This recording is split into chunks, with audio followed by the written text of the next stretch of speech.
I'm doing well. How are you, partner? I'm doing okay. I saw the first-time nominees for the 2013 Hall of Fame. Did you see the list?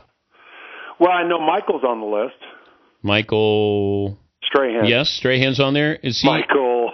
Well, Michael, who's on TV 24/7, eating sandwiches, spinning wheels, doing dog shows on. Is he a Hall of Famer? No question. No question. Warren Sapp? It's interesting you have the conversation about, and Michael and I have had, not about specifically as it applies to him and the Hall of Fame, but, I think my kind of criteria for defensive ends are complete players, guys that play first down, second down, third down, goal line, short yardage, and Michael was all of that, and a whole lot more. Warren Sapp, Hall of Famer? Yeah, I think so.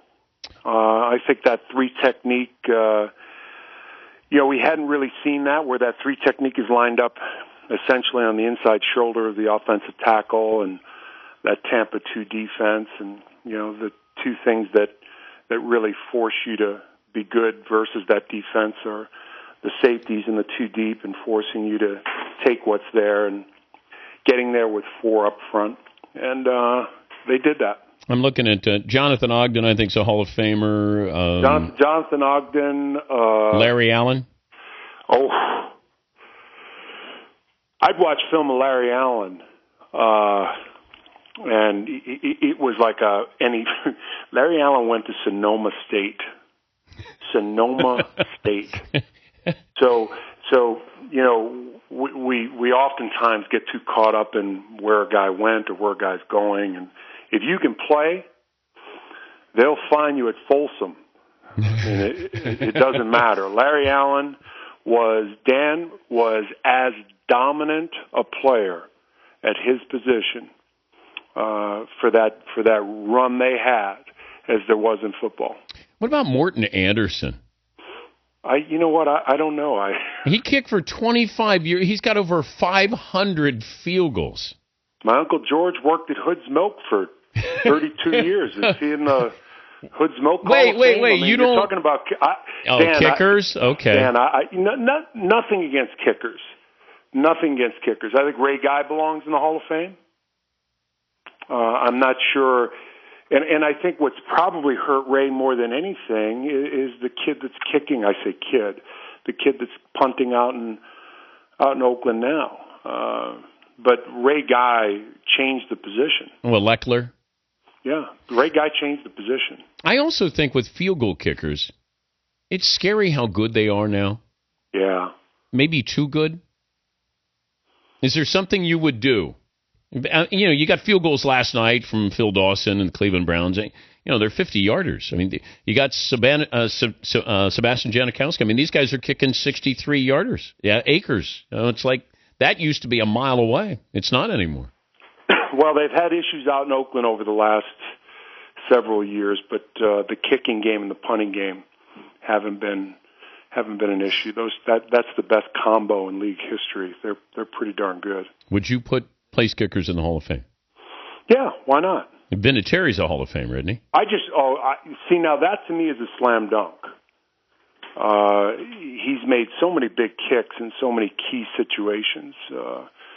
We saw the first big kick. Well, the first big kick might have been in the snowstorm game that started the dynasty against with the Raiders. Tuck rule, and that's somebody. Please explain that to me. Do you still have a hard time with that Tuck rule with Brady? Well, Dan, think about it. If you were part of the Raiders on that team and you saw that play, would you still have a hard time with it? Yeah. Yeah, I think you do. It's kind of like Green Bay right now. It's raw, and some of the comments that came out of Green Bay, and we live in a different day and age than when you and I first started in this business. The availability that players have to communicate without going through a reporter or a network. I mean, you're on your cell phone on the runway, and you can just rip someone a new you know what. And certainly Green Bay players did that, and I think America kind of understood it, and I think the commissioner's office in the league kind of understood it. It had gotten that bad. That's the sight of plausible deniability went out the window when you saw the Green Bay Packer players, and I don't know if you saw the same shot. It had hit the apex of bad. When the Green Bay Packer players, before they go in the locker room at the end of the game, they all throw their helmets in a bin, to get packed up to, ship out on, get over to the plane so they can get out of town. Yep. And they've got to come back out and kick the obligatory extra point. And they're fishing around for their helmets, trying to find their helmets. If that one shot didn't, to me, that was the essence of all that was wrong. And no matter how many times we were told over and over again, it's not that bad. They're doing well. They're getting better. We trained them for 2 months. But the rule book is a tax code. Dan, when I get off, just grab a rule book and turn to page whatever and read a rule and then quiz your guys on it. Yeah, but I said there would be no math in this show, and I don't want to do that to them. But you're right. It was hubris at its worst, and to tell us that it was going to be okay, and here was the problem. We knew it, as in the broadcast community and as former players, the fans began to really get it. When they really started running into a problem was when the players got it, and particularly some of our quarterbacks started to talk about the you start throwing integrity into the conversation, it's a word that makes everybody sit up and take notice, because it's been really a catchphrase over the last few years, given all that the league has wanted to do in terms of the integrity of the game, both on the field and off the field. And, to do this, and how important is one game, one win or one loss. And I said this in week one, before we kicked off. We said, how important is one game, one win, one loss? Ask the Giants, 9-7, final week of the season. They win a championship. Eli wins his second MVP. One bad game, which is the equivalent of how many games in an NBA season or a Major League Baseball season. So imagine if a team had gotten the raw end of the stick on the officiating during an NBA season in that many games. We only play 16 games once a week. Now, sometimes we play on Sunday night and sometimes we play on Thursday back-to-back, which unfortunately for Baltimore was the case.